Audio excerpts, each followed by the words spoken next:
네, 안녕하세요. 소개받은 이지연입니다.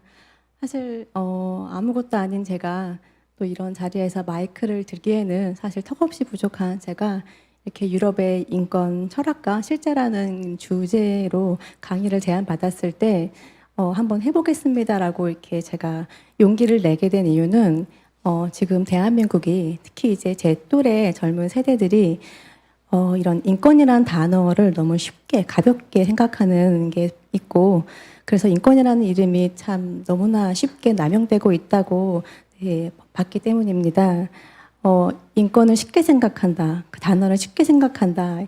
예를 들자면 뭐 내가 인권 변호사였던 사람을 지지하면 내 스스로가 의인이 된 것 같은 착각을 하고, 또 동성애를 옹호하면 내가 무슨 성소수자들의 인권을 지켜준 것만 같고, 뭐 낙태죄 위헌 판결이 내려졌을 때 이렇게 감격의 눈물을 흘리면서 이렇게 기뻐하면 여성의 인권이 지켜진 것만 같고, 또 난민에게 희망이 되어달라고 이렇게 외치면 내 스스로가 개념 있는 사람인 듯 착각은 하면서 우리 북한 독본들의 그런 처절하게 유린당하는 그 인권에 대해서는 이렇게 좀 피하고 싶어하는 사람들이 대한민국에는 너무 많은 것 같습니다.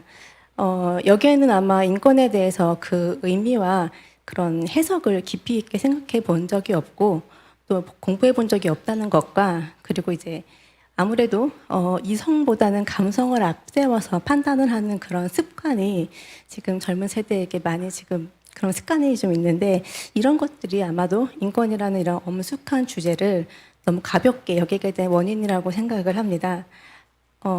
이렇게 소개해 주셨지, 저는 이제 프랑스에서 학창 시절을 보냈는데요. 프랑스는 고3이 되면 이과 문과를 따지지 않고 이렇게 철학 과목이 필수입니다. 그래서 제가 그때는 왜 이렇게 따분하고 어렵고 지겨운 철학 공부를 이렇게 강제적으로 해야 되는지에 대해서 참 힘들었는데, 지금 이제 돌아보니 이렇게 어떤 주제에 대해서 철학적으로 또 근본적으로 이렇게 공부를 해보는 훈련이 사실 사람이 이렇게 분별력을 가지게 한다는 것을 나이가 들어서 알게 되었고요. 그래서 오늘 이 시간이 조금은 지겹고 따분하고 뭐 이렇게 재미없을 수도 있지만, 제가 인권이라는 이 주제가 제가 공부했던 프랑스에서는 이제 어떻게 좀 다루어지고 있는지, 또 그동안 이제 역사적으로는 어떠했는지에 대해서 제가 이제 찾아보고 공부했던 내용을 이제 오늘 공유를 좀 드리고자 합니다. 제가 오늘 나눌 메시지가 제 또래 젊은 세대들에게 좀 많이 전달이 되었으면 하는 마음으로 제가 이렇게 오늘 이 시간을 준비했습니다. 오늘 저는 이제 우리 젊은 세대에게 인권에 대해서 함께 연구하고 공부를 하면서 지금 대한민국에서 일어나고 있는 그런 일들에 있어서 남들이 얘기하는 것, 그리고 뭐 언론이 얘기하는 것만 믿지 말고 우리 스스로 좀 이렇게 생각을 해보고 내 분별력을 가지고 판단을 좀 해보자라고 제안을 하고 싶은 겁니다. 제가 이 강의를 준비하면서 프랑스 철학가들의 책이나 뭐 글들을 좀 많이 읽었는데요. 그 중에서 특히 파리 이대학에서 법철학을 가르치시는 펑수와 발랑송 교수님의 그런 글들을 많이 참고를 했습니다. 이게 오늘 이제 제가 말씀드릴 내용의 이제 목차인데요. 이것만 보면 너무 재미가 없어서 혹시 지금 유튜브로 보시다가 나가고 싶으신 분들이 있으면 조금만 참아주시면 그렇게 재미는 없지 않을 것으로 생각합니다.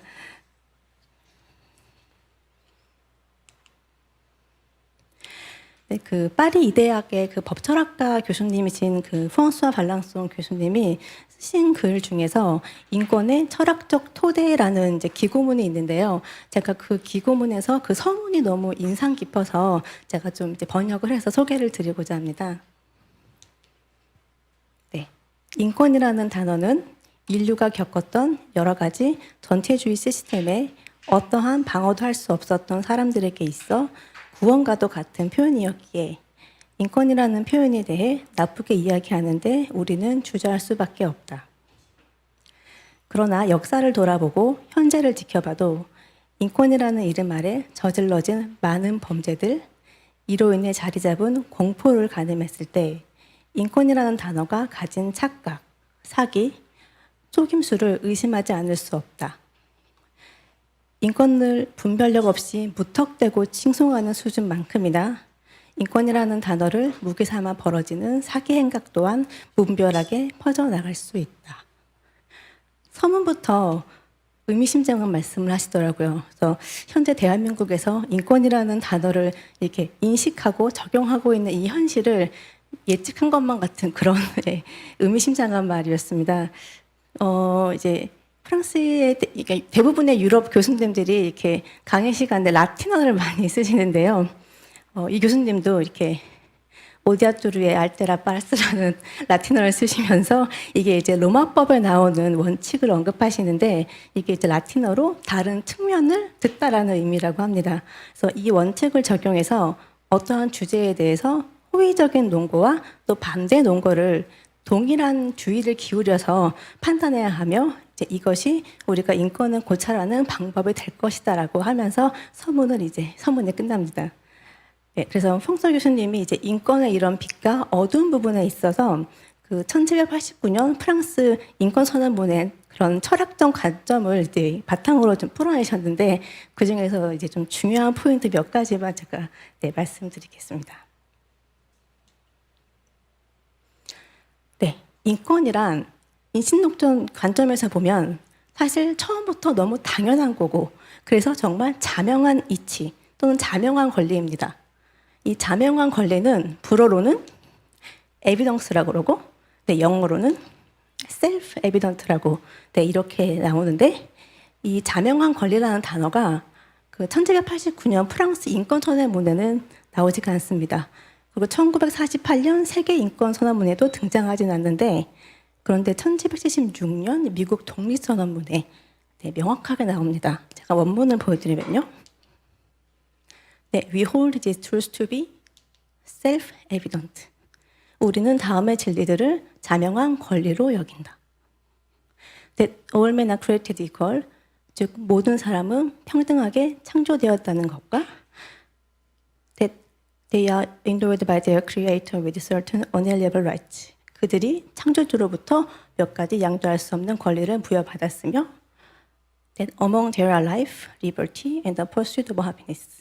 그 권리 중에는 생명의 자유와 행복의 추구가 있다.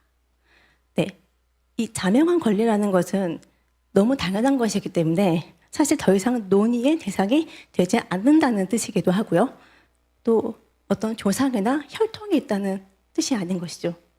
그런데 이제 발랑송 교수님이 어떻게 지적을 하냐면 인권은 그 프랑스 혁명의 성찰을 쓴 그 에드머드 버크라는 분이나 또 이렇게 마르크스와 같은 혁명주의자들한테도 처음부터 논쟁의 소재로 많이 쓰였다는 거예요. 다시 말해서 인권이라는 것은 태초부터 창조주로부터 부여받은 것이지 어느 한 철학가의 교리도 아니고 다시 말해서 인권은 사람이 만들어낸 것이 아니다라는 것을 강조를 하고 있습니다.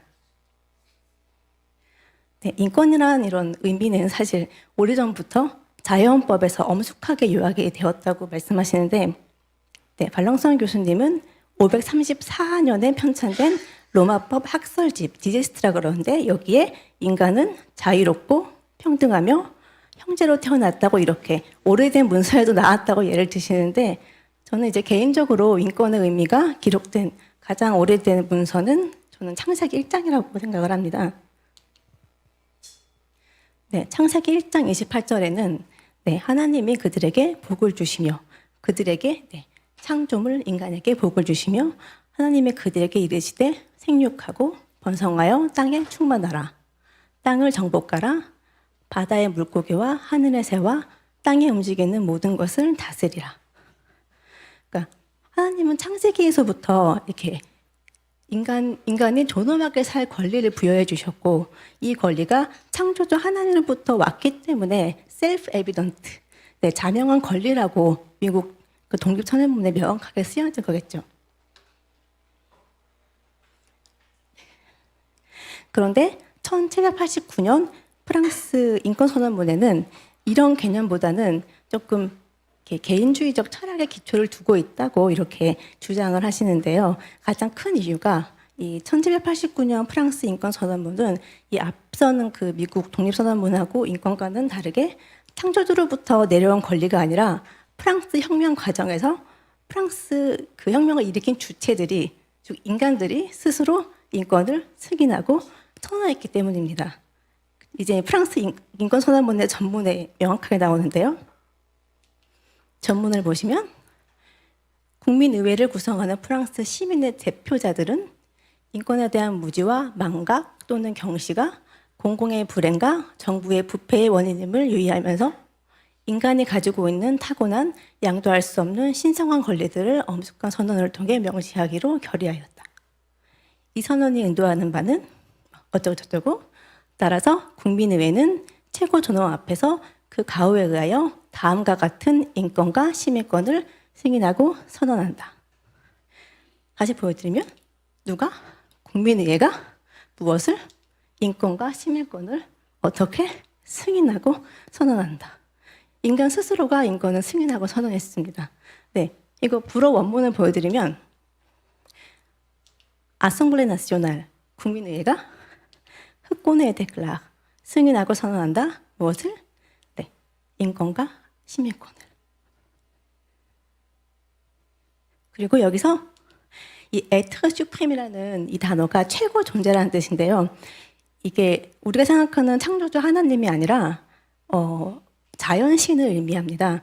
이게 이제 그 혁명 과정에 나타났던 의식이 하나 있는데 불어로 Le culture du être suprême, 그러니까 최고 존재 숭배라는 의식이 프랑스 혁명 때 생겨났어요. 그게 1794년 5월에 그 로베스피에르가 약간 혁명적인 의식이라고 부과를 해버린 그런 의식입니다. 아마도 이제 로베스피에르가 그 정자크 루소의 이신론 추종자였다고 해서 아마 이게 들어간 것 같은데, 이신론은 아시겠지만 그런 계시나 그런 성경의 그런 진리의 가르침보다는 이게 이렇게 사람이 지식적으로 그렇게 이성으로 얻을 수 있는 그런 종교적인 그런 지식 체계라고 제가 좀 찾아봤는데 간단히 이제 합리주의 신학의 종교라고 보더라고요. 그 신이 이제 세계를 창조하긴 했는데 그 이후에 세계는 직접 간섭하지 않는다. 뭐 이런 의미라고 하더라고요. 그런데 로베스피에르는 잘 아시다시피 이제 혁명 당시에 급진 좌파의 수장으로서 루이 16세 단두대에서 처형하고 본인이 스스로 이제 실권을 장악해서 공포 정치를 했던 사람이잖아요. 그리고 본인도 단두대에서 사라졌는데 그 로베스피에르가 죽자마자 바로 이 최고 존재의 숭배 의식은 사라집니다. 그러니까 사실 그래서 프랑스 인권 선언문에 나오는 이 최고 존재는 사실 큰 의미가 없다고 봐도 무방할 것 같습니다. 네, 그래서 다시 돌아와서 프랑스 발랑송 교수님이 그 프랑스 인권 선언문은 이렇게 개인에 묶여 있다고 말씀하세요. 그러니까 휴먼 빙이 아니라 인디비주얼에 묶여 있다. 그래서 권리를 지극히 개인적인 것으로 만들었다. 이렇게 보는데 그 인권이 개인으로부터 출발했다는 이 지극히 개인적인 이 관점은 다시 말해서 이 시작점은 있는데 도착점이 없다라는 뜻이라고 하셨어요. 자, 시작점은 있는데 도착점이 없다. 즉 개인의 욕구만큼이나 권리가 무한정하게 된다는 의미가 되겠죠. 그래서 이런 인권을 이제 이미지화 시키면 이렇게 센터에 개인이 있고 이렇게 권리라는 이 원은 무기한으로 이렇게 무한정하게 늘어날 수 있는 것이죠. 그래서 이 이미지의 원 둘레처럼 그런 그 인권은 기하학적인 장소이고 또 법적인 장소이고 또 비어있는 장소라서 이 권리를 가진 사람이 마음껏 채우거나 비울 수 있는 성진이라는 것, 이것이 매우 중요한 포인트입니다. 왜냐하면 여기서부터 그 인권이라는 이름으로 온갖 사기행위가 벌어질 수 있기 때문입니다. 이것이 또 그 1789년 프랑스 혁명이 파멸적인 그런 자멸의 길로 갈 수밖에 없었던 근거로도 볼 수 있겠습니다. 한 세상에 사람이 한 사람만 있다면 권리가 무한정이 되어도 사실 문제가 없지만 이렇게 또 다른 사람들의 권리가 늘어나면 충돌하는 지점이 있을 수밖에 없겠죠. 그럼 어떻게 해야 될지에 대해서 이제 말씀을 드리겠습니다. 제가 사실 입덧 중이라 많이 못 먹어서 제가 힘들까 봐 의자를 가져주셨는데 제가 물 잠깐 마시고 다시 하겠습니다.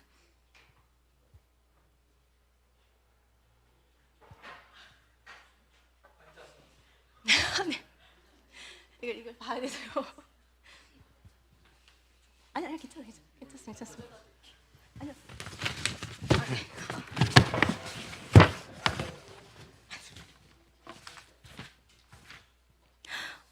밥을 제대로 못 먹어서 자꾸 말하는데 떨려요.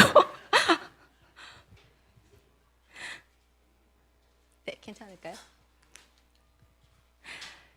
네, 다음은 방금 말씀드렸던 이렇게 충돌하는 권리에 대해서 이제 얘기를 한 것인데, 그래서 그 발랑송 교수님의 이렇게 충돌하는 권리를 제한하는 권리 또한 이제 그 1789년 프랑스 인권선언문에서 이렇게 찾을 수 있다고 이렇게 말씀을 하시는데, 우리가 보통 프랑스 인권선언문이라고 하기도 하고, 프랑스에서는 데클라가시옹 드 1789, 그러니까 1789년 선언문이라고 줄여서 이렇게 간단히 얘기를 하는데, 사실 본래 제목은 이렇습니다. 데클라가시옹 데 도와 드 롬 et du citoyen, 인권과 시민권의 선언. 네.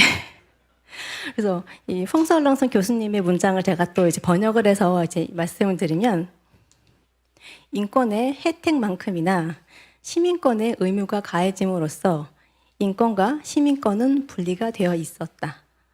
그러나 당시 인권이라는 이름하에 모든 속임수가 가능한 것을 알지 못했다. 사람들은 자신이 스스로 모든 의무를 완수했다고 주장하기 위해 스스로 시민이라 선포할 것이며, 동시에 충분한 혜택을 받지 못했다고 인권을 주장할 것이기 때문이다. 그러니까 프랑스 인권과 시민권 선언문을 들여다보면 사실 사람으로서 더 많은 권리를 이제 주장하면 시민으로서 그만큼 많은 의무가 부과되는 시스템으로는 되어 있는데, 그러니까 선언문 자체 텍스트에는 권리가 절대로 무제한으로 이렇게 선언되지는 않았습니다. 그러니까 예를 든다면 제4조에서 자유는 타인을 해치지 않는 범위 내에서 무엇이든 할 수 있는 자유이다. 그러므로 저마다 자연권 행사는 사회의 다른 구성원에게도 같은 권리를 보장해 주어야 할 경우 외에는 제약을 받지 않는다. 이 제약은 법률에 의해서만 규정된다. 예, 법률에 의해서 규정된다라고 말을 하고 있고요. 또 11조를 보시면 사상의 의견의 자유로운 전달은 인간의 가장 귀중한 권리 중 하나이다. 따라서 모든 시민은 자유로이 말하고 쓰고 출판할 수 있다. 다만 또 법률에 의해서 규정된 경우에는 자유의 남용에 대하여 책임을 져야 한다. 이렇게 법률에 의해서 규정된다라고 분명히 이렇게 얘기가 나와 있죠. 그래서 프랑스 인권과 시민권 선언문의 텍스트만 보면 인권은 그 권리를 제한하고 또 준수하게 하는 국가가 없다면, 또 그 권리를 선포하는 법이 없다면 사실 아무것도 아닌 것인데요. 다시 말해서 인권을 노린다면 국가의 시민으로서 책임을 져라. 그리고 이 권리와 책임은 법률로서 정해진다. 네, 이렇게 이야기를 하고 있는 것인데, 그런데 이 이론을 보면 그 법률은 또 제한되지가 않았어요. 그러니까 법은 모든 것을 금지하고 또 모든 것을 허락할 수 있는 것이고, 다시 말해서 법이 허락하는 것 이외에는 모든 것이 금지될 수 있고, 또 법이 금지하는 것 외에는 모든 것이 또 허락될 수 있는 그런 성격이지 않습니까? 그리고 여기서 가장 큰 허점은 이 법을 사람이 만든다는 것입니다. 그래서 저는 기독교인인데요. 근데 이번 인권 철학 강의 준비하면서 좀 종교적인 색채는 좀 배제하고 철학적으로 좀 논리적으로 다루어 보려고 노력을 했었는데, 근데 연구를 하면 갈수록 파면 팔수록 인권에 있어서 가장 중요한 정신은 결국 인간의 한계를 스스로 인정해야 한다는 결론이 나오더라고요. 그러니까 천부인권, 즉 인권은 하늘에서 온 창조주가 부여한 것임을 인정하고 창조 질서에 어긋나지 않는 범위 내에서 인권의 행사가 되어야 한다는, 결국 이 길밖에는 없는 것이구나라는 생각을 하게 되었습니다. 예, 그래서 그런 인간의 한계를 인정하지 않고 인간 스스로 인권을 승인하고 선언했던 프랑스 혁명 과정을 통해서 이제 인권의 권리라는 이름으로 어떤 짓들이 일어났는지, 말씀드릴 텐데요. 이미 이 주제는 사실 그 많은 지식인 분들을 통해서 이미 회자가 되었는데 이제 지금으로부터 정확하게 230년 전에 일어났던 프랑스 혁명 과정에서 일어났던 그런 반인권적인 그런 사건들이 2016년에 탄핵 과정에서 정말 똑같이 베껴놓은 것 같은 느낌을 받으실 겁니다. 잠시만요.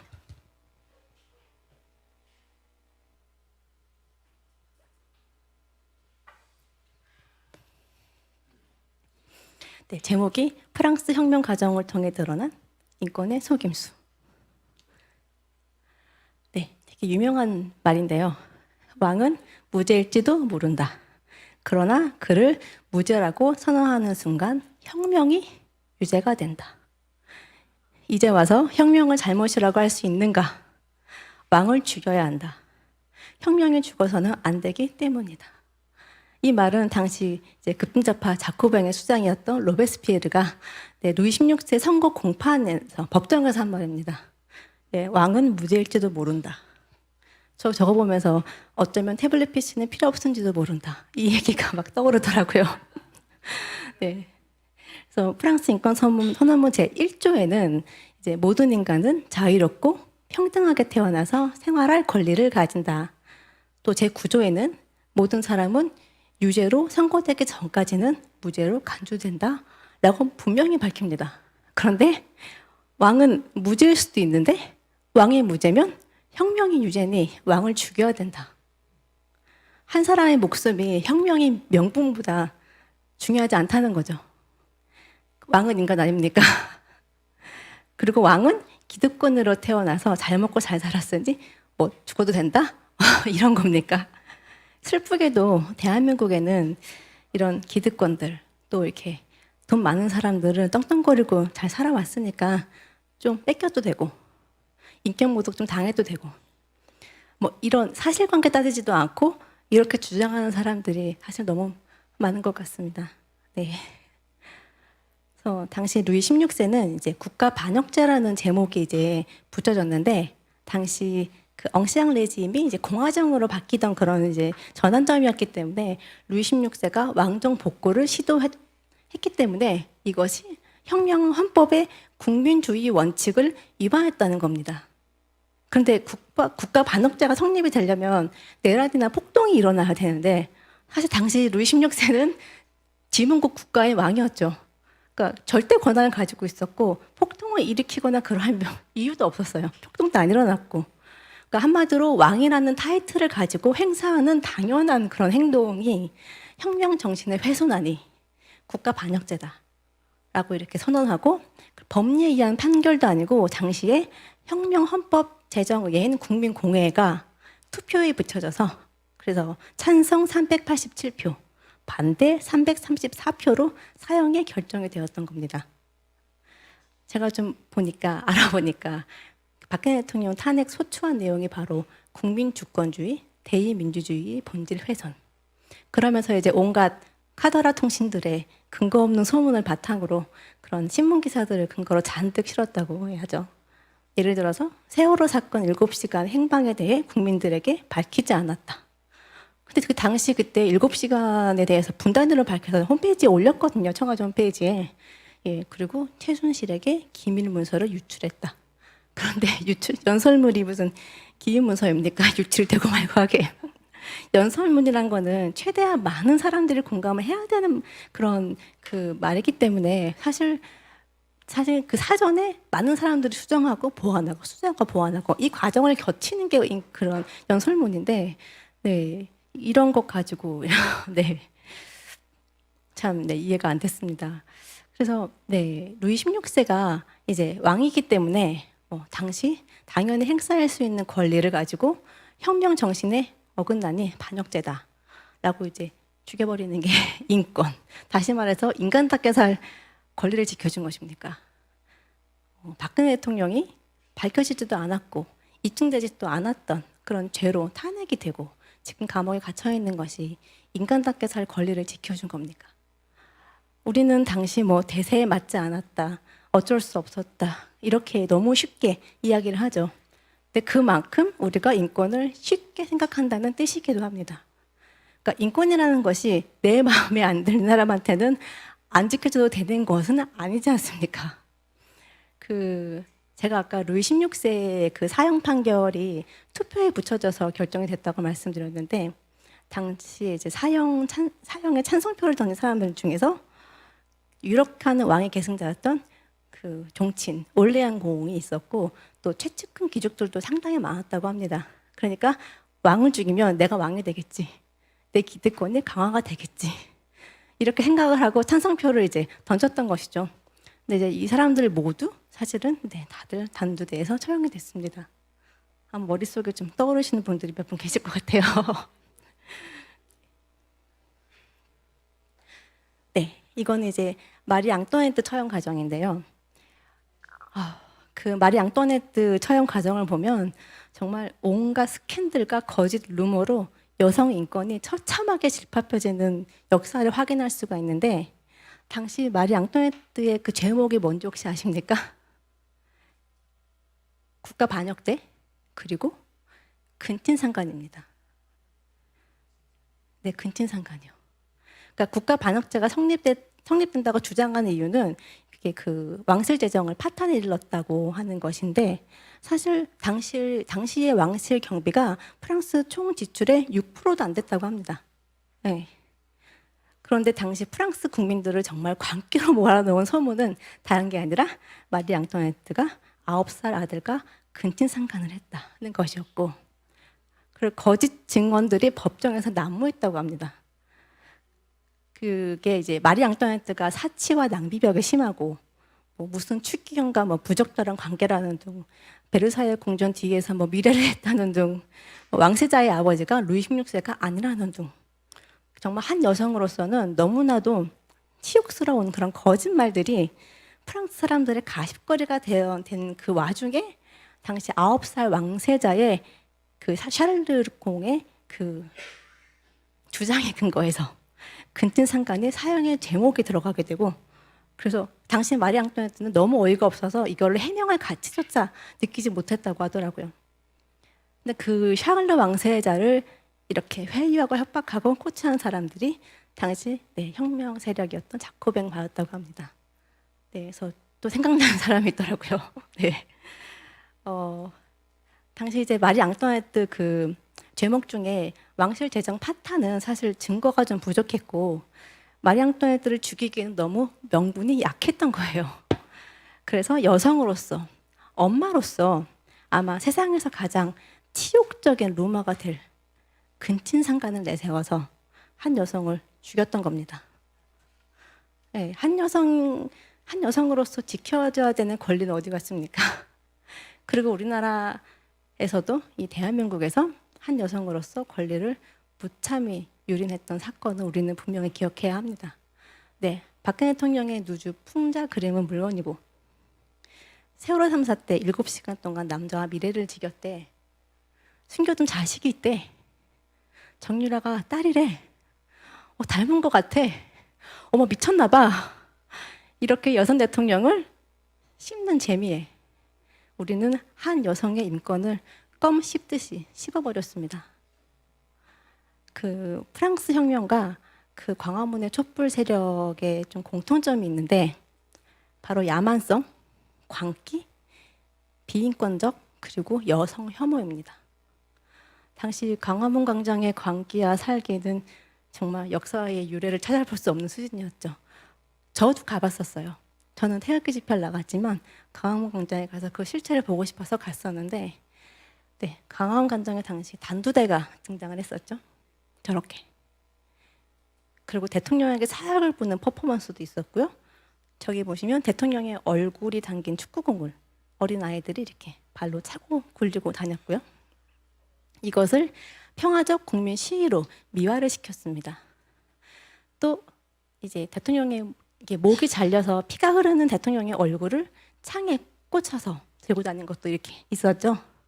네, 이건 사실 그 프랑스 혁명 당시에 그 앙시앙 레짐의 상징이었던 바스티유 감옥을 파리 시민들이 습격한 이후에 그 바스티유 바스티유 감옥의 총사령관을 죽이고 그 총사령관의 머리, 그 목을 이렇게 잘라서 저게 창을 꽂고 파리 그 시내를 돌아다녔다고 합니다. 거기서 아마 좀 그대로 연출이 된 것 같더라고요. 사실 이런 모습들은 올바른 정신을 가진 사람이라면 사람으로서는 차마 할 수 없는 짓이라는 생각이 들 텐데, 도토리 변호사님이 진단문 강의 때 말씀하셨었는데, 이런 비인권적인 행동들을 전직 인권 변호사를 포함해서 인권을 내세우는 사람들의 앞장서서 선동을 했죠. 1789년 7월 14일 바스티유 습격 이후에 그 다음 달인 8월 달에 이제 프랑스 인권 선언문이 작성되고 이게 선언이 되는데, 그때 그 사람들이 혁명이라는 이름으로 엄청난 사람들을 죽이고 무참히 죽였고요. 프랑스에서도 또 프랑스 국민들을 정말 광기로 몰아넣었던 그 역사가 230년 후에 대한민국에서 그대로 재현되었습니다. 루이 16세가 그 선거고판이 일어나고 이틀 후에, 그러니까 1793년 1월 21일에 단두대 앞에 서서 이렇게 얘기를 합니다. 나는 죄 없이 죽습니다. 나의 죄를 조작한 사람들을 용서합니다. 이 땅에 두 번 다시 무고한 피가 뿌려지지 않도록 신이시여 굽어 살피소서. Je meurs innocent de tous les crimes qu'on m'impute. Je pardonne aux auteurs de ma mort. Je prie Dieu que le sang que vous allez répandre ne retouche jamais sur la France. 네, 제가 프랑스에서 오래 살아서 불어를 좀 더 잘합니다. 네, 그래서 사형 집행관이 이렇게 루이 16세의 잘린 머리를 쳐들고 군중들에게 보여줬을 때 몇몇 시민들이 이렇게 외쳤다고 합니다. Vive la liberté, 자유여 만세.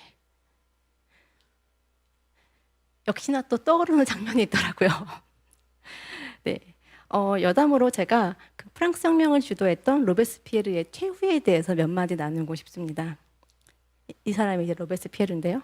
재밌게도 이제 프랑스 혁명 전에 로베스피에르는 자기 스스로 나는 서민 변호사야라고 자칭하고 다녔다고 하고요. 그래서 자칭 서민 변호사 출신이고, 네, 그 루이 16세 처형 후에 실권을 장악하고 이제 공포 정치를 행했던 사람입니다. 당시 최소 2만 명의 사람들이 그 반혁명 세력으로 이제 몰려가지고 지금의 적폐청산이라는 이름하에 단두대에서 잔인하게 죽었고요. 파리 외에 전 지역에서 총사령정으로 수십만이 또 처형당했다고 알려져 있습니다. 그 자신을 비판하는 사람들한테 덕이 결여되었다라고 하면서 거침없이 제거를 했고요. 그리고 당시 처형당했던 사람들의 60% 정도가 노동자나 농민이었다고 합니다. 그러니까 로베스피에르와 함께 또 혁명을 이끌었던 그 자코뱅 당에는 그 마라라는 사람하고 당통이라는 사람이 있는데 이들 역시 반혁명 분자로 이제 몰려서 또 이렇게 죽었는데, 마라는 목욕탕에서 공중 목욕탕에서 암살을 당했다고요. 또 당통은 이제 이렇게 포송줄에 묶여가지고 단두대로 걸어가는 길에 이렇게 로베스피에르 집 앞을 지나가게 되는데 이렇게 얘기했다고 해요. Next it's your turn. 다음은 네 차례야. 이렇게 얘기하고 네, 끌려갔다고 합니다. 이렇게 또 로베스피에르가 또 집권 당시에 엄청난 또 무리한 시장 개입으로 프랑스를 아주 국가재정을 파탄을 내고 서민 경제를 무너뜨려서 또 이런 비판하는 시민들을 잡아다가 또 처형을 해요. 그래서 국민 원성이 높아지고 결국 반대파들이 독재 타도를 외치면서 반란을 일으켜서 로베스피에르가 단두대에서 처형당하게 됩니다. 그 로베스피에르의 무리한 시장 개입의 사례가 대표적인 되게 유명한 게 있어요. 반값 우유 정책. 그러니까 서민들을 위한다면서 우유를 반값 안 내리면 단두대에 보낼 거야 라고 협박을 했었고, 그러니까 당연히 축산 농가들이 사육 포기하고 젖소들 다 내다 팔았죠. 그러니까 우유값이 갑자기 폭등을 하게 되니까 이번에는 그러면은 건투값을 내리라고 명령을 합니다. 건투값을 안 내리면 단두대에 보낼 거야.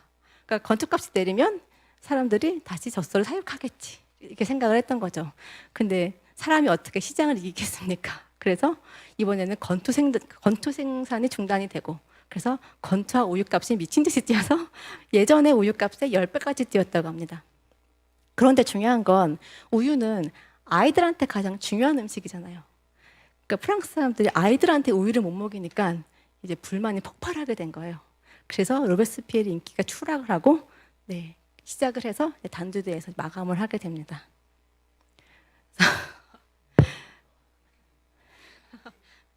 그래서 프랑스 혁명 과정을 통해서 드러난 인권의 속임수라는 이 주제에서 제가 또 꼭 언급하고 싶은 주제가 하나 있는데 바로 재산권입니다.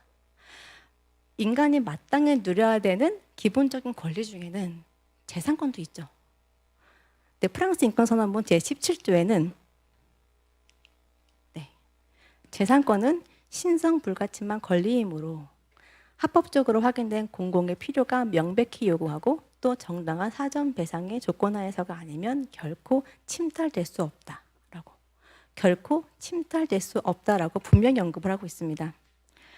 이 제17조는 그 부유층이 누리는 남용으로부터 가난한 자들을 보호하겠다는 내용이 절대 아닙니다. 그런데 인간은 제1조에 나왔던 자유롭고 평등하게 태어나서 생활할 권리가 있다라는 개념을 확대 해석을 해가지고 당시 절대 왕정의 특권이나 귀족들의 그런 기득권만 문제 삼는데 혁명 세력은 성공을 하고 혁명의 주체인 부르주아 계급은 자신들의 재산권을 완벽하게 보호했습니다. 당시 부르주아 계급들은 이제 도시에 살면서 상업으로 굉장한 부를 이루었던 계급이었으니까요. 루이 14세가 이제 그 궁전을 파리에서 베르사를 옮기면서 많은 귀족들이 베르사를 옮겨갔고 파리가 비어 있는 상태에서 이제 부르주아 계급들이 거기서 상업을 이제 부를 이루었던 거니까요. 지금 대한민국에는 부자들의 부를 뺏어서 가난한 사람들한테 나눠주는 게 정이고 옳은 일이라고 착각하는 사람들이 너무 많은 것 같아요. 그 명분으로는 또 부자들은 유산을 많이 받았을 거야.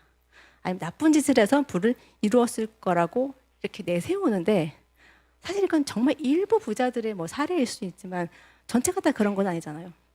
그런데 그렇게 이제 둔갑을 시켰죠. 그 6.25 전쟁 이후에 사실 찢어지게 가난했던 대한민국이 반세기 만에 세계 경제 대국으로 성장했을 때는 우리 윗세대의 그런 어르신들의 희생과 노력은 우리가 부인할 수도 없고 부인해서도 안 되는 것인데 그리고 국가적으로나 개인적으로나 어떻게 노력 없이 부를 이룰 수가 있겠습니까? 물론 전 세계 모든 국가에서 빈부격차의 차이는 분명히 있습니다. 그런데 자유민주주의, 시장경제 체제에서 부자들을 적폐로 몰아서 네, 이런 국가가 대한민국 말고 또 있을까라는 생각을 하게 됩니다. 안타깝게도 지금 대한민국에는 부자들은 유산을 많이 받았거나 나쁜 짓을 해서 돈을 모았을 거야 라고 스스로 합리화시키고 있는 것 같아요. 그런데 부자들의 돈을 뺏어서 내가 부자가 되면 그럼 그때 내 재산권은 지켜지겠습니까? 그래서 재산권 역시 인간이면 누구나 누려야 하는 기본적인 권리 중에 하나인 것인데 그리고 이 기본적인 권리는 부자와 가난한 자를 차별하지 않습니다. 노블레스 오블리주는 도덕적인 책임이지 가난한 자의 특권이 아니라는 것을 말씀드리고 싶었습니다. 그리고 프랑스 혁명을 얘기하다 보니까 마지막으로 꼭 소개해드리고 싶은 사건이 하나 있는데요. 혹시 라게르드 방대 전쟁이라고 들어보신 적 있으신가요? 방대 전쟁. 굉장히 낯선 이름인데 이게 지금 프랑스에서조차 쉬쉬하는 프랑스 혁명 과정에서 일어난 학살 사건이기 때문입니다. 네, 처음엔 이렇게 프랑스 중서부에 위치한 작은 마을에 있는 방대에서 그 혁명을 반대해서 일어난 평화 시위였습니다. 그야말로 집회를 하고 우리는 반대한다라고 이렇게 혁명을 내는 그런 평화 시위였는데 이때가 1793년이었고 이때 이제 프랑스 혁명이 무르익고 당시 혁명 주체 자코뱅들이 권력을 잡고 있을 텐데 당시 사실 방대 지역은 파리하고 또 멀기도 멀지만 그 프랑스 귀족들이나 관리들의 부패가 좀 부정부패가 좀 상대적으로 낮았고 좀 평화로웠던 그런 마을이었나 봐요. 그냥 파리에서 혁명이 일어났구나 그냥 이렇게만 알고 그냥 평소 살던 대로 살고 있었는데 프랑스 혁명이 너무 극단적인 방향으로 가면서 이렇게 주변 국가들도 긴장시키고 하니까 이제 방대 주민들이 이제 네, 이렇게 있으면 안 되겠다 생각을 했던 거죠. 처음에는 방대 주민들이 평화적으로 시위를 했어요. 정말 이렇게 집회를 열어서 시위를 했는데 그 저항권 행사했는데 이것을 자코뱅파 국민의회가 무력으로 진압을 하면서 많은 사람들이 죽었다고 합니다. 그래서 참을 수 없었던 방대 주민들이 이제 역시 무력 충돌을 일으켰고 이것을 명분 삼아서 당시 이제 그 혁명 주체 국민공회가 군사를 동원해서 이제 탄압을 시작을 하게 된 거죠. 이때만 해도 이제 방대 그 세력들이 아마 굉장히 좀 커져가지고 파리 근교의 그 로아르 강까지 이제 이렇게 퍼졌다고 합니다. 그런데 이제 그 혁명 세력이 그 정부군이 다시 주요 거점지를 이렇게 점령을 해버리는데 이 와중에 학살이 벌어지게 된 것입니다. 당시 이제 국민공회 정부군은 이들이 프랑스 자국민인 것을 알면서도 여자와 아이, 노약자를 구분하지 않고 무참하게 살해를 해버리는데 정말 눈뜨고 지켜볼 수 없을 만큼 굉장히 잔혹했다고 합니다. 예를 들어서 이렇게 부부를 밧줄에 묶어가지고 거꾸로 매달리게 한 다음에 자, 니네는 이제 결혼식을 하는 거야. 이러면서 이제 우물에 던져버리고요. 또 이제 그 방대군화가 손잡은 다른 지역들의 아기들을 니네들은 역적의 피라고 하면서 또 우물에 던져버린다거나. 예, 그래서 인간의 신성한 권리들을 선언하면서 일으킨 프랑스 혁명의 사상과는 정반대로 학살을 저지르게 된 것이죠. 그래서 이 학살에 대해서 당시 혁명 정부가 언론을 통제하고 입막음을 시켰다고 합니다. 지금처럼 SNS가 있는 시대가 아니었기 때문에 이게 입막음이 가능했고 그래서 근태까지도 묻혀왔었는데 최근 역사학자들의 조사로 이제 수면 위로 떠오르게 된 거였고 당시 이제 혁명 정부가 이렇게 얘기했다고 합니다. 국민을 위한 혁명을 방해한 반역자들. 네, 국민을 위한 혁명을 방해한 반역자들. 당시 프랑스 혁명 정부도 이렇게 국민파를 되게 많이 했었던 것 같습니다. 네, 이것이 이제 방대 학살을 그린 그림이고요.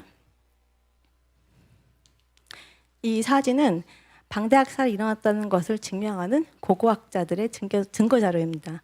대부분 맞아서 이렇게 두개골이 깨져 있거나 아니면 또 어린아이들 뼈도 많이 나왔고 그 뼈들이 여기저기 널려 있어가지고 아마 집단 학살이 있었다는 것을 증명하기도 하고요.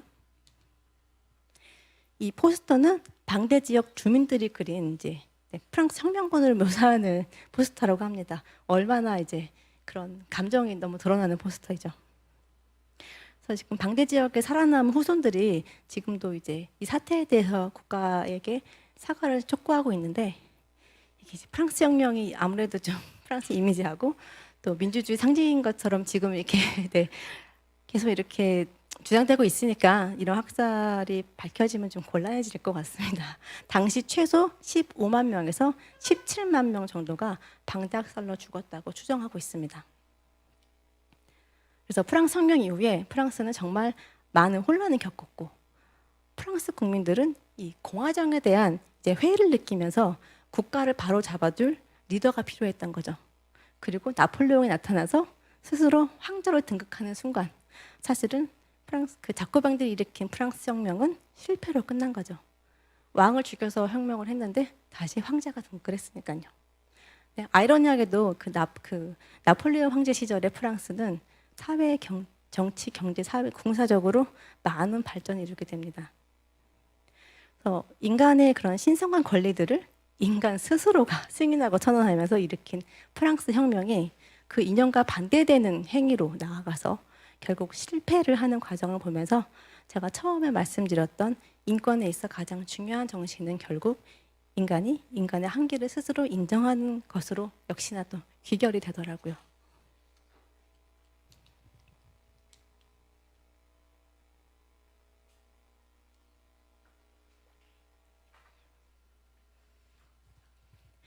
다시 인권의 이제 기본 그 본질로 돌아와서 제가 인권의 기본 성질에 대해서 이렇게 살펴보면서 현재 대한민국을 바라보고자 했었습니다. 네. 첫 번째가 인권은 인간의 존엄성에 대한 존중에 근거한다. 인간은 존엄하게 살 권리가 있다는 것이고 이것이 인권의 가장 중요한 성질이 되겠죠. 그런데 우리 북한 동포들은 지금 존엄하게 살고 있습니까? 북한에는 한 사람의 존엄만 존재하고 나머지 북한 주민들은 인간 이하의 삶을 살아가고 있습니다. 북한을 세계 최악의 인권 유린 국가로 만든 것은 김일성, 김정일, 김정은이죠. 북한은 그 공산주의 체제에서 몇백만 명이 굶어 죽었고 지금도 수많은 사람들이 죄 없이 처형이 되고 있습니다.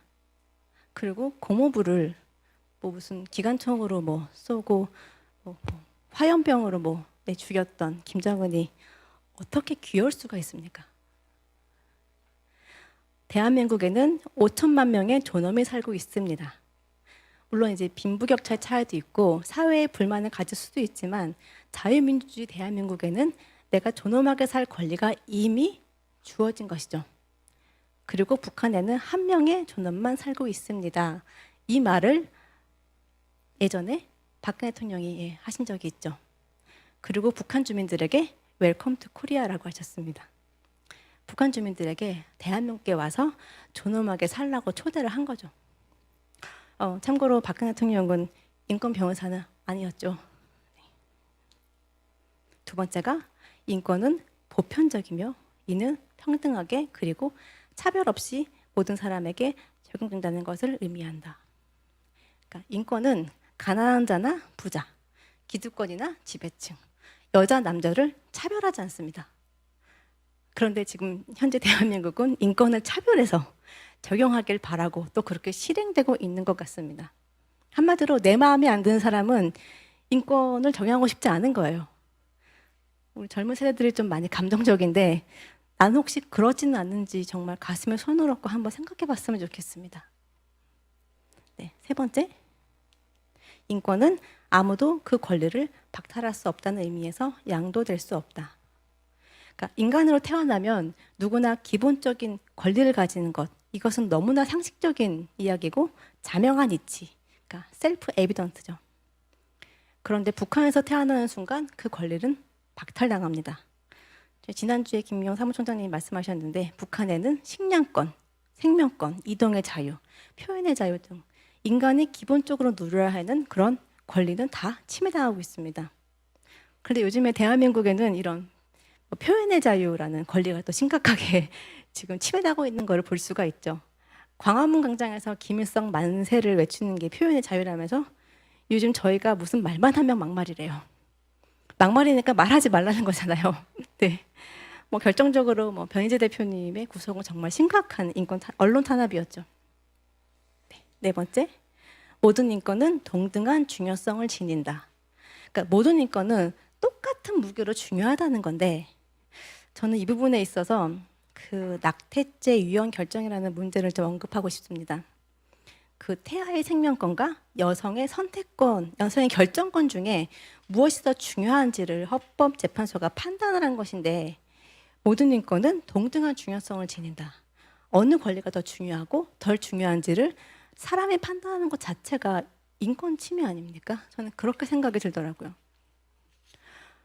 헌재가 태아가 22주 전에는 독자적으로 생존할 수 없기 때문에 여성의 선택권을 위해 낙태는 가능하다라고 이제 판단을 했고 찾아보니까 의료계에서는 그렇게 일괄적으로 규정을 하기는 어렵다라고 입장을 냈더라고요. 네, 아까 말씀 제가 지금 임신 15주 차인데요.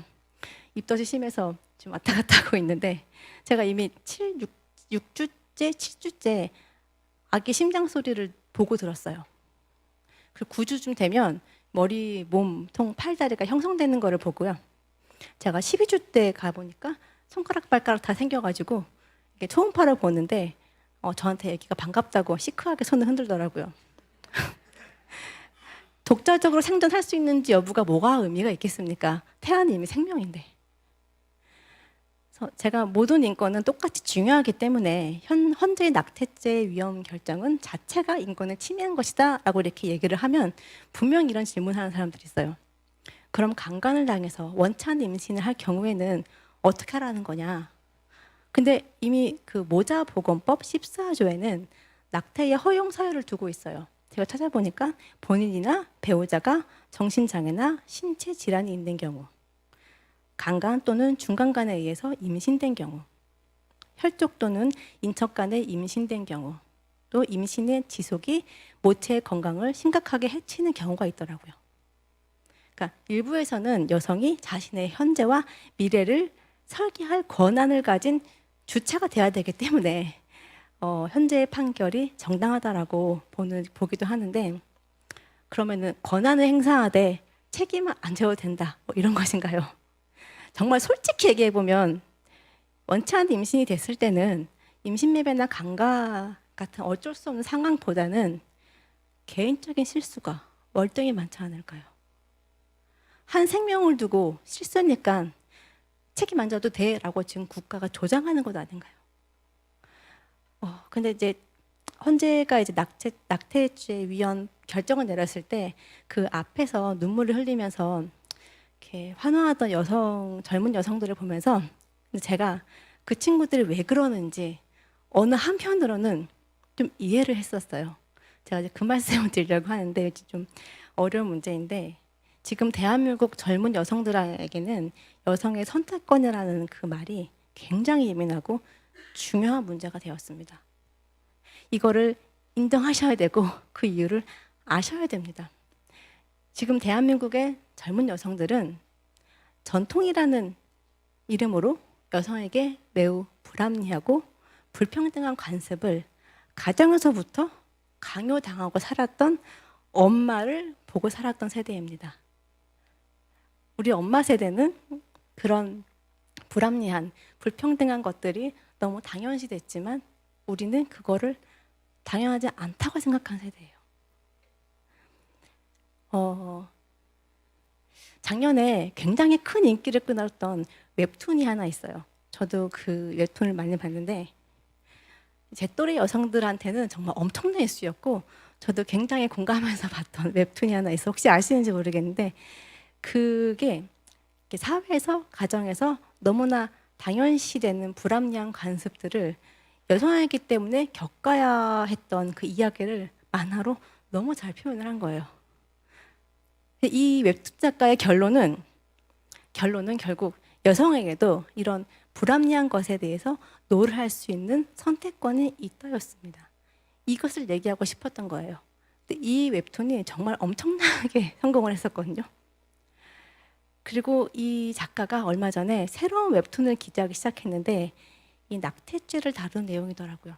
제가 굉장히 또 무거운 마음으로 지금 보고 있는데 이 웹툰이 시작한 지 몇 해 안 됐는데 저는 이 작가가 무슨 이야기를 하고 싶은지 바로 알겠더라고요. 원치 않는 임신이 되는 경우에 사실 남녀가 같이 실수를 한 거잖아요. 근데 그 실수의 책임이 남녀에게 다 있는 건데 결국은 여자가 훨씬 많은 책임을 질 수밖에 없다는 현실적인 이야기를 또 너무 잘 표현하고 있었어요. 그래서 이 웹툰이 어떻게 끝날지 모르겠는데 굉장히 좀 무거운 마음으로 지켜보고 있습니다. 이 헌재의 결정은 그런 인권의 본질적인 성질에 있어서는 분명히 잘못된 거예요. 그런데 여성 선택권이라는 이름의 권리가 그냥 여성들이 이기적이어서 여성들의 이기심에서만 나왔다고 쉽게 생각해서도 절대 안 될 것 같습니다. 그러니까 낙태가 죄가 아니다를 국가가 판단하는 것보다는 임신이 되었을 때 사회적으로 여성이 차별받지 않고 책임을 질 수 있는 그런 분위기와 틀을 마련해 주려고 노력하는 게 국가의 역할이 아니었을까라는 생각을 했습니다.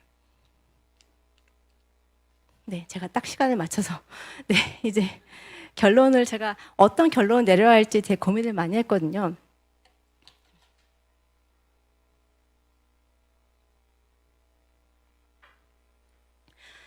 사실은 이제 프랑스가 그리고 주변 유럽 국가들이 몇백 년에 걸쳐서 많은 혼란과 희생을 치루었기 때문에 오늘날 세계에서 가장 발달된 인권 지대가 될 수 있었을 겁니다. 그러니까 많은 희생과 경험이 있었기 때문에 인권이라는 이름이 가볍게 여겨지지 않는 거겠죠. 그래서 실제 지금 유럽에서 인권이 어떻게 지켜지고 보호되고 있는지 유럽의 인권 보장 체제에 대해서 좀 말씀드려야겠다고 생각을 해서 좀 찾아봤었는데요. 그러니까 제가 그냥 간단하게 보면 유럽은 프랑스나 독일과 같은 각 국가가 있고 또 유럽연합이라는 그런 번국가적인 약간 연방제 같은 시스템이 있지 않습니까? 그래서 인권의 기본권 보호는 유럽연합 차원에서는 유럽연합의 기본권 헌장, 뭐 유럽인권협약이 있고 또 각 국가별 차원에서는 유럽연합 구성국가들의 헌법재판소가 헌법이 각각 기본권 규정을 이제 두고 있는 건데 또 이제 그 이에 상응하는 기본권 보장 기관으로 유럽연합법원, 뭐 프랑스 스트라스부르크에 있는 유럽 인권 법원이 있고 또 각 구성 국가들의 헌법재판소가 있습니다. 제가 드리고 싶은 말씀은 이렇게 법원들이 유럽 연합 차원과 각 국가적 차원에서 그런 관할권과 그런 활동 범위가 중복이 되면서 이렇게 서로 이렇게 크로스 체크가 되면서 기본권이 보호되고 있는 것을 좀 볼 수가 있었습니다. 그런 사례들을 좀 찾아보고 말씀을 드리려고 했는데 제가 그렇게 가다 보니까 제가 오늘 이 유럽 인권보장 체제에 대해서 이야기를 하고 끝내면 오늘 이 강의를 하려고 했던 이유에서 좀 벗어나게 되더라고요. 그래서 제가 다시 돌아가서 제가 처음에 대한민국에서 인권이 너무 가볍게 여겨지고 쉽게 남용되고 있는 현실이 안타까워서 이 강의를 하게 되었다고 말씀드렸는데 지금 대한민국에는 가짜 인권주의자, 인권파리하는 사람들이 너무 많죠. 그런데 이렇게 가짜들의 활개를 치고 인권을 함부로 팔 수 있었던 그 배경에는 다른 게 아니라 우리가 인권에 대해서 깊게 생각해보지 않았기 때문입니다. 인권? 뭐 좋은 거지. 인권 변호사? 좋은 사람인가 보다. 이렇게 끝나는 거죠. 사실 저도 그 박근혜 대통령 탄핵 이전에는 인권에 대해서 심각하게 생각을 해본 적이 없었습니다. 그런데 탄핵 과정 속에서 대한민국이 매우 심각하게 인권 유린 국가로 나아가고 있음을 깨달았고 또 인권에 대한 국민들의 무관심, 무지, 또 오해가 국가의 정체성을 흔들 정도의 수준이라는 것을 심각하게 받아들였습니다. 그러니까 지금 대한민국은 딱 230년 전에 프랑스 혁명 때 수준인 것 같습니다. 네, 프랑스가 또 유럽이 세계에서 가장 발달된 인권 지대가 되기까지는 이렇게 오랜 시간에 걸쳐서 많은 혼란과 희생을 치르고 이렇게 된 건데 대한민국은 이제 시작인 거죠. 갈 길이 너무 먼 것 같습니다. 그래서 젊은 세대에게 제가 호소를 하고 싶었어요. 남들이 뭐라고 하든 언론에서 뭐라고 떠들든 이제는 우리가 스스로 공부해서 무엇이 가짜 인권인지 무엇이 진짜 인권인지 올바르게 판단을 할 수 있는 그런 분별력을 가져야 한다고 호소하고 싶었습니다. 지금 대한민국은 악한 것을 선하다 하고 선한 것을 악하다 하는 그런 시대가 되었습니다. 근데 앞으로의 대한민국을 살아갈 사람들은 바로 저희 세대고 이제 저희 자식들 세대잖아요. 물론 지금 제 세대는 애들 키우느라고 먹고 사는 게 현실적으로 힘들어서 인권보다는 현실이 아마 훨씬 중요할 거예요. 인권을 무시할 수밖에 없는, 인권에 대해서 심각하게 생각을 안 할 수밖에 없는 저는 이해는 가는데 이렇게 점점 이렇게 침해되는 우리의 기본적인 권리들이 있는데 이거 침해된다는 것에 대해서 무관심하게 지나면 어느 순간 우리 삶에 훅 들어오는 거죠. 이 침해된 인권이 분명히 영향을 끼치게 될 텐데 우리 이렇게 놔두면 안 되지 않겠습니까? 그래서 오늘의 결론입니다. 결론이 좀 웃길 수도 있어요. 네, 기대주로 살지 맙시다. 네, 감사합니다.